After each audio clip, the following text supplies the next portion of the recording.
Good morning and welcome to the Ron Paul Liberty Report. Dr. Paul is traveling again today, so we'll deal with some topics together. Today, really, the topic we're going to discuss is the breaking, I would say, developing real scandal, which we would call Obamagate. This has to do with the setting up of a CIA task force to surveil the candidacy, to surveil those working for candidate Trump and on to President-elect and President Trump.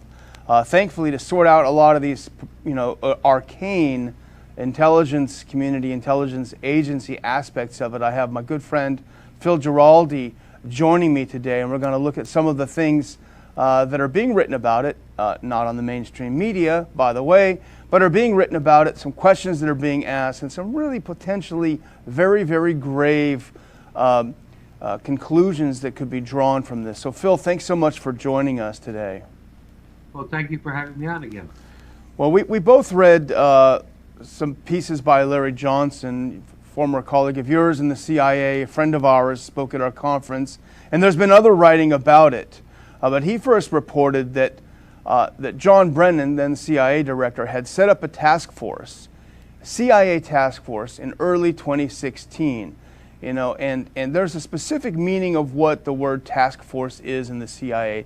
And I thought maybe we could start out by just explaining some of the terminology. Phil, what is a task force? What is its purpose? Well, a task force, as opposed to other operations that the agency runs, is basically I think you might describe it as a multi-force vehicle to go after a specific issue or a specific target.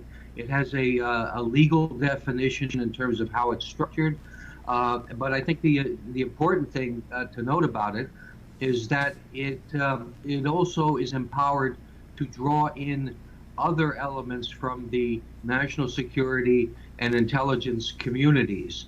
And in a case like this, where a task force is being set up to investigate a foreign connection with an American or group of Americans, you would have had representatives of the FBI sitting in there.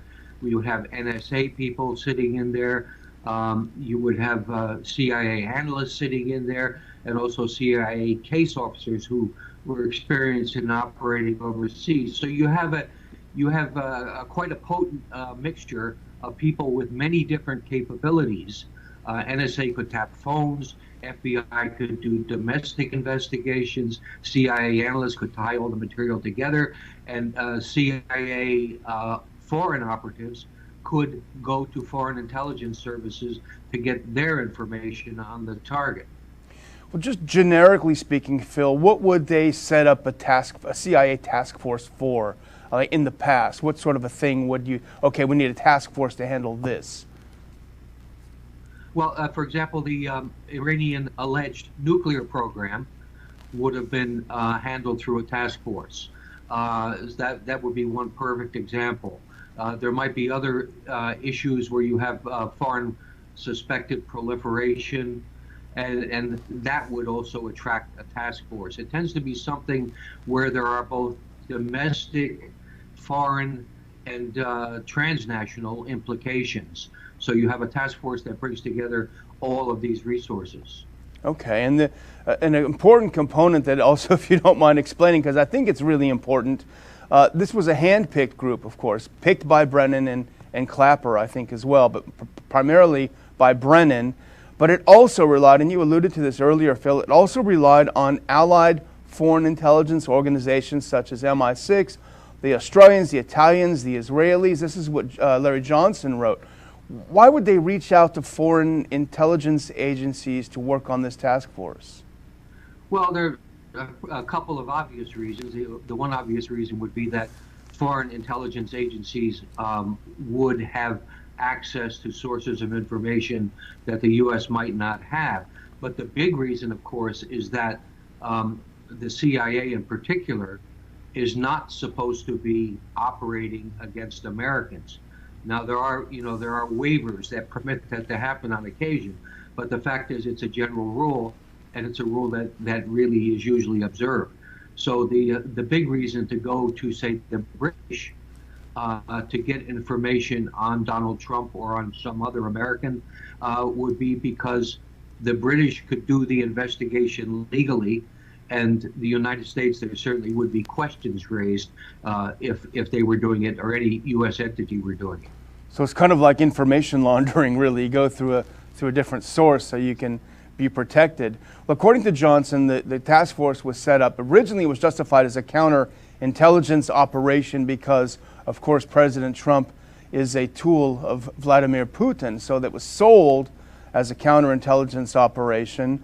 According to Johnson, it went beyond just intelligence collection and over to even covert action against the campaign and the president-elect, entrapping Michael Flynn, the first national security advisor, ensnaring, according to Johnson, George Papadopoulos, and that's an important component, I think. Developing Ukraine intelligence to be used against Paul Manafort.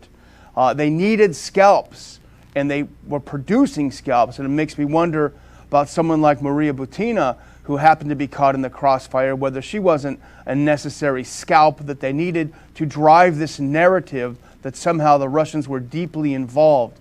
What do you think about that, Phil? Well, what I think is that this is the interesting aspect of it, that this was a Russian thing right from the beginning.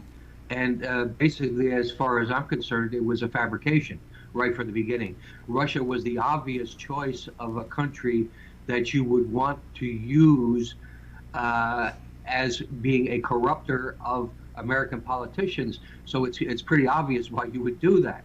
But the fact is, as we have discovered in the Mueller investigation, there is a little bit of smoke, but not much fire. And we have seen that essentially this whole the allegations of Russian meddling in the election don't, in my experience as a CIA case officer who has meddled in numerous elections in Europe personally and in the Middle East, I assure you that what Russia has been charged with does not go beyond the usual activity of intelligence agencies of all kinds. They all do this kind of thing, probing and going after sources of information and spreading articles that are favorable to their point of view. This is normal routine service of what intelligence agencies are expected to do.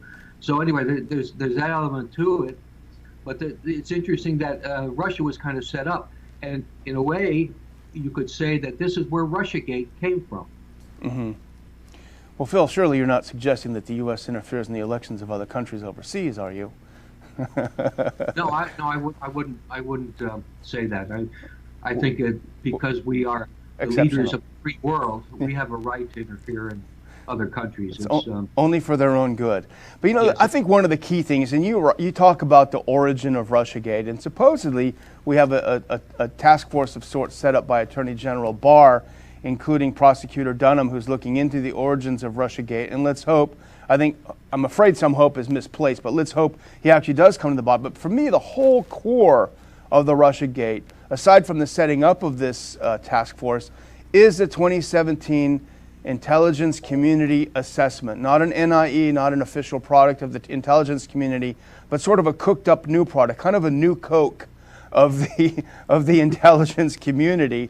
And it's fascinating because you remember this, Phil, it was released in January of 2017, this assessment, and it was sold as the final word on Russian meddling. All 17 intelligence agencies concur, agree, this is a product, a joint product. And here's what it said, and I know you read it many times, I did too. Russian interference in the elections directly ordered by Putin. The GRU, Russian military intelligence, used Guccifer 2.0 to disseminate the DNC emails and undermine our electoral process by showing how the DNC was cheating on the elections. That Putin wanted Trump directly. That RT was actively collaborating with WikiLeaks. And that RT and Sputnik were actively working to get Trump elected, reporting negatively on the Clinton Foundation. How could they do that? But the big part, more seriously, was the RT. And I'd like to focus on two things, actually. The RT thing and the Internet Research Agency thing just in this next segment, because the RT was big because this led to them being forced to register as agents of a foreign power, which no other state funded, as I understand it, in the U.S., no other state-funded foreign news agency is required to. Maybe Al Jazeera, I don't recall exactly. But this was the big explosion on RT. How dare they talk about the Clinton Foundation? How dare they talk about it? But the thing, Phil, when you look at who they had on, it was people like me and you, and a lot of other people who are Americans talking and voicing concerns about our government, about our foreign policy. This wasn't Russian mouthpieces. These were Americans that were not allowed on the mainstream media. So talk a little bit about the RT component, because I think it was important in the assessment. Yeah, RT was, as you know, you and I have been on it numerous times. We have, I speak for myself, but I'm sure true of you also. I have never been coached on what to say, no, or what position to take when I've been on RT, which makes it has made it for me a lot more comfortable fit than the few times I've been on CNN or Fox News. And this is another put-up job. Al Jazeera indeed is registered as a foreign agent, but RT was clearly selected and punished on a basis of nothing, on the fact that they had American critics of the two parties and of our foreign policy by and large and that was not acceptable to the deep state or the establishment. Yeah, it's yeah.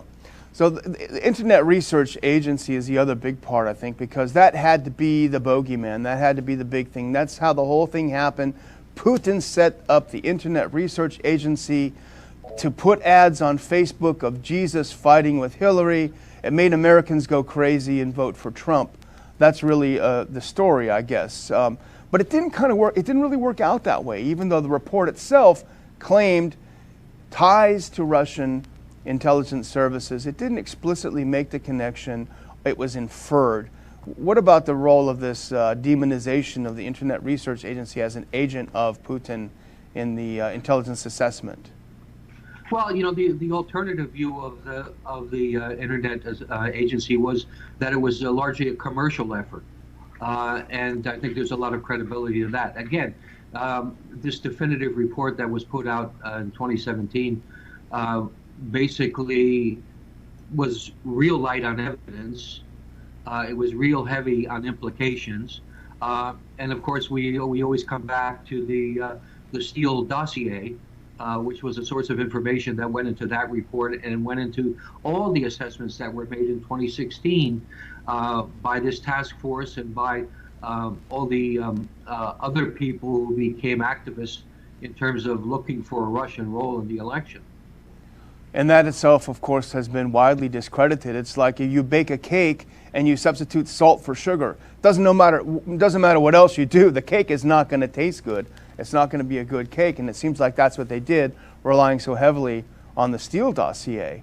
But the interesting thing about the Internet Research Agency, and I think probably a lot of our viewers are aware of this, but it really bears repeating, is the role of Judge Dabney Friedrich, who was adjudicating the case against the company Concord Management Services. This is the company that was indicted by Mueller, and none of the indicted people or companies were supposed to show up to defend themselves. But Concord said, "Okay, we'll take the bait. We want to hear we want some discovery. We want to see what you've got. We want to challenge this in court." And of course, Mueller had a panic attack, and they were looking for stays. They were looking for extensions. But Friedrich didn't allow it. And not only did she not allow it, but on the Concord management case, she castigated Mueller's team for talking about Concord as an agent of the Russian government. She said you cannot conflate the actions of particular Russians or Russian companies with the Russian government. And she even threatened the Mueller team with contempt if they continue to do it. I think that is such a key component, Phil, don't you, of this whole thing, how it imploded. Yeah, I think, again, we keep coming back to the same point, which is that essentially that our system of of accountability, I think maybe it's the best word to describe it, in government has been completely broken. Every time one of these claims is made, we come back to the same thing, which is that there's no particular evidence to support the claim.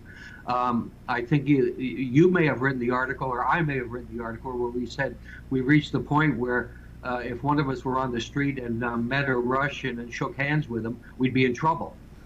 We've come to that point where the demonization in the mainstream media, in the New York Times, Washington Post, Wall Street Journal, they begin every article discussing this issue with when Russia interfered in the 2016 election. Yeah, when? And of course, that's not been demonstrated. It's frightening, and the same process is going on now for 2020. We're learning that, oh yes, we're not threatened yet. They haven't actually lowered the boom yet, but it's coming. It's coming, and of course, this is the worst kind of fear mongering, and essentially, it is completely dishonest. It's setting it up for challenging the outcome if Trump wins a second term. I mean, this is very familiar to me. I spent a lot of time monitoring elections overseas, and always when there was a U.S.-backed candidate, most often that candidate lost. But they wanted to prepare the ground for his loss or her loss, and it was always talking about the process was cooked from the beginning, so that when the other candidate, I'm thinking of places like Slovakia '98 and Armenia '98. It was always, it was cooked from the beginning. Sounds like that's what they're setting up. Interesting about the day that the assessment was released, there was a briefing of President-elect Trump. They came in and they sat and they briefed him. Who was it? It was Brennan. It was Comey, the FBI director, the NSA director, Mike Rogers, Director of National Intelligence, James Clapper. These are the rogues gallery, really, of the task force. They came to brief, quote unquote, President Trump on this assessment. To me, in retrospect, with all we know now, it almost kind of feels like a warning or even a kind of a blackmail or something on the president. Can you imagine what that briefing was like? And what do you think the purpose was, really? Well, I think probably the purpose was indeed the fact that Trump got elected surprised him, obviously, and this was a warning to him that they're quite capable of making things difficult for him. I'm sure that's what it was all about. But I think the other issue that is being not really discussed very much yet is the fact when this task force was set up early in 2016, and basically, I mean, the function of it was, let's face it, illegal, in that they were contriving mechanisms using foreign intelligence services to basically denigrate an American and disrupt the electoral process. That's exactly what they were doing. My question is, did Brennan do this on his own, or did the President of the United States, Barack Obama, know about this? And that's a question I would like to see that the Attorney General digging into, because this was we're talking about Trump and all the terrible things that he's alleged to have done, but the fact is this, by comparison, is a much more grave attack on the Constitution. That's a great point, Phil, and it brings us back around to our title, which I guess we eventually always get back around to, and that is Saint Barack Obama, the patron saint of the Democrats. How much was he involved? How much could he have been involved? You've been in the intelligence world, for your career. Paint a scenario for us that you think might be more or less realistic. Well, I have talked to a number of former colleagues who, some of whom know Brennan very well. And they are all in agreement that Brennan is not a big risk taker, that Brennan would not have set up this task force on his own to do this to a possible Republican Party presidential candidate. They all believe that this was something that was thoroughly vetted in the White House by the president, by Susan Rice, by the Attorney General, and they were in the loop right from the beginning. So that's just a subjective judgment based on Brennan, his personality, but it makes sense. it makes sense that Brennan would not go out on a limb and then cut the limb off behind him.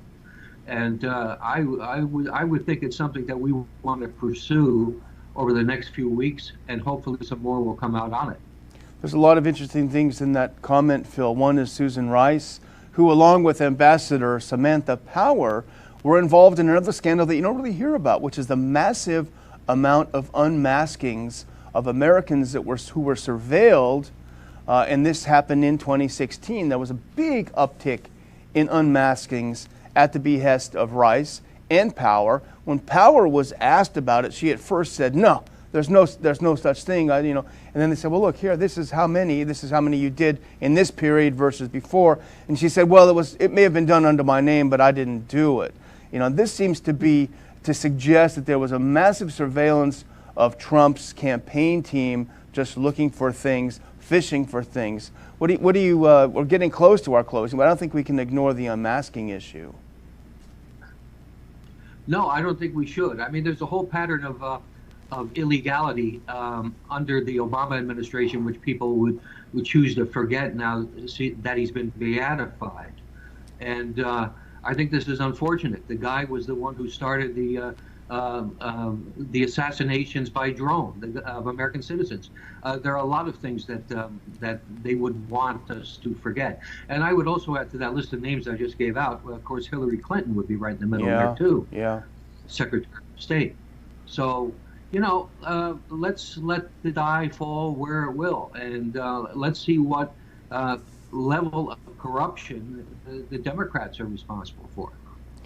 That's right, and it's up to us really, because the mainstream media is not going to be too keen, and even the so-called right-leaning media, they're cowed by this whole thing too, because they're afraid of being demonized as Russian sympathizer. You establish the narrative that if you don't want to go to war with Russia, you're some kind of horrible commie. So we don't really have any allies at all. But thanks to you, Phil, for a lot of your writing in places like UNS, everywhere that you write, the American Herald Tribune and elsewhere, we're able to follow in the alternative, the independent media, at least while we still can. And certainly on the Liberty Report, we're able to talk about it still. But I think, in closing, and I still want to get one more reaction from you, Phil, if you don't mind, is that a lot of this seems to be about Ukraine. There was a panic in the intelligence community that this wonderful masterpiece called the coup against the Ukrainian government in 2014 was about to be undone via President Trump, who said, "Why don't we get along with Russia? What's the big deal?"